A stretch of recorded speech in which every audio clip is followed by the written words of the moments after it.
Hi guys, sobrang init. Ang sarap magtampisaw sa tubig. Hi, ayan guys, so may nakita na ako nagtatampisaw na kapitbahay namin sa tubig. Yan. Bali guys, magluluto pala ako ngayon ng laing. Yan, binilad ko lang yan guys saglit. Yan guys, babalatan ko na. Bali, murang gabi guys yung binili ko para mas mabilis siyang lutuin. Hindi siya matakaw sa gata.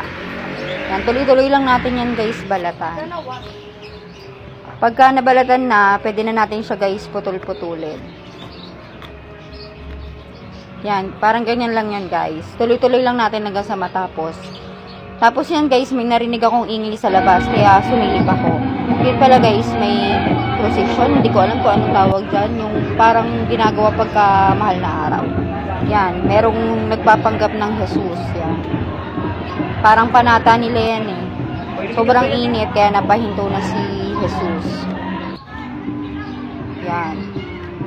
Tapos ko na guys, putol-putulin at nahiwa-hiwa ko na rin guys. Kaya pwede na natin iluto. Yan guys, naglaga na rin ako ng talangka. Next, lagay na natin guys yung sibuyas, bawang, tsaka luya. Lagay na natin guys yung tangkay.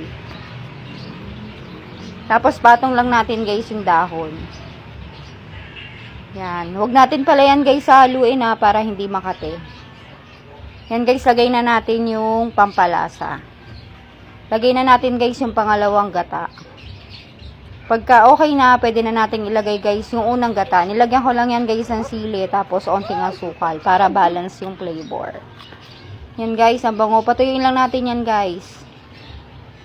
Amoy na amoy ko na. Bango. Sarap kumain. Yan, luto na guys. Ang sarap. Try nyo to guys. Masarap tong iulam. Yan, kain tayo.